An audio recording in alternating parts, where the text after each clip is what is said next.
Ce travail de préparation du CDD a été fait conjointement entre les institutions haïtiennes, aujourd'hui représentées par vous tous, et le système des Nations Unies en Haïti. Cette collaboration avait débuté en février 2016 avec un atelier sur l'approche basée sur les droits de l'homme pour la préparation du bilan commun de pays qui constitue l'analyse du contexte de développement en Haïti et dans lequel s'inscrit le CDD. Depuis et jusqu'à l'aboutissement du processus aujourd'hui, toutes les consultations faites avec le gouvernement et la société civile haïtienne, y compris des groupes de jeunes représentant l'ensemble des régions, ont permis de construire un document qui reflète à la fois les principes de planification des Nations Unies, mais surtout les priorités définies par l'État haïtien à travers le plan stratégique de développement d'Haïti et la récente déclaration de politique générale faite par le gouvernement. Mesdames et Messieurs, le cadre de développement durable a pour ambition de placer les Nations Unies aux côtés d'Haïti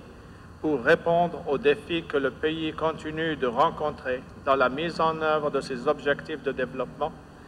et de mobiliser toutes les ressources qui seront nécessaires pour continuer à mettre en œuvre ces objectifs.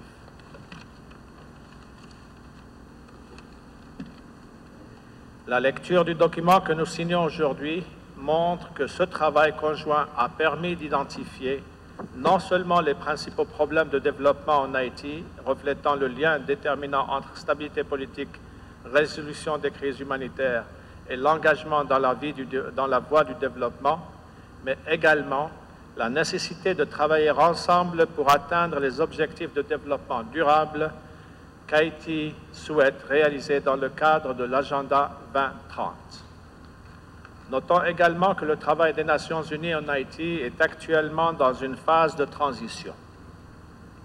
puisque la mission des Nations Unies pour la stabilisation en Haïti finalisera son mandat en octobre prochain pour laisser place à une mission plus axée sur l'état de droit et la justice. Le CDD doit donc également prendre en compte les acquis de la MINUSTAH et l'intégrer au contexte plus large de ses objectifs de développement.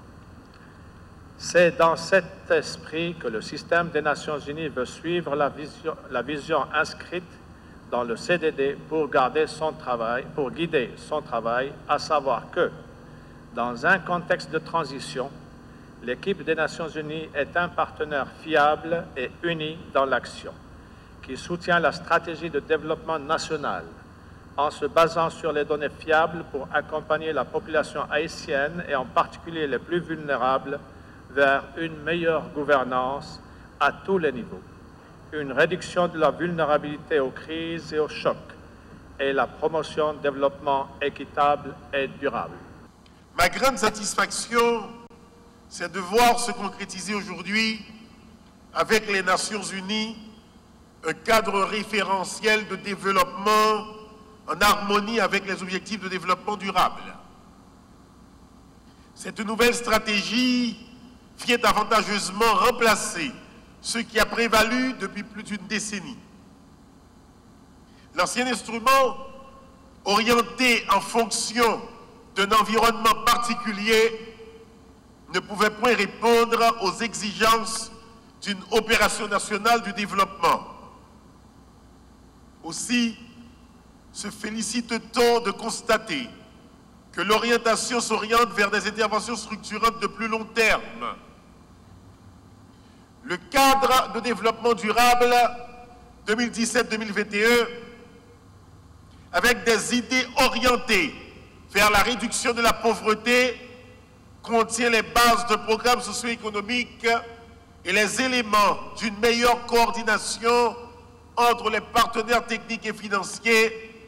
et le gouvernement de la République d'Haïti. Monsieur le coordonnateur humanitaire, Madame la directrice générale du PNUD, Madame, Monsieur, maintenant, il nous faut assurer cette suite par des gestes tangibles et d'autres actions utiles pour imprégner un élément nouveau en continuité à cette dimension stratégique de la planification du développement à plus long terme, qui d'ailleurs n'est pas une fin en soi. Bien qu'il s'agisse de documents sous le label des Nations Unies, il est à souligner que celui-ci est le fruit de travail conjoint du gouvernement de la République et de tout le système des Nations Unies, travail coordonné par le ministère de la Planification et de la Coopération externe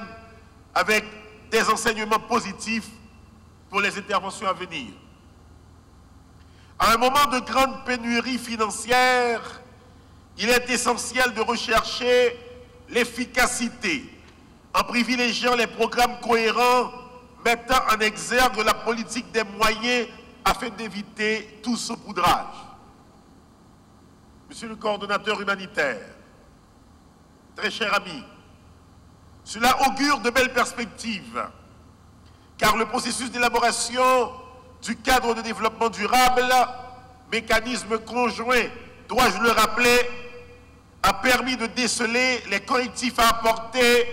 à un certain mode opératoire relatif à l'application du système national de planification du développement, tant au niveau technique qu'opérationnel.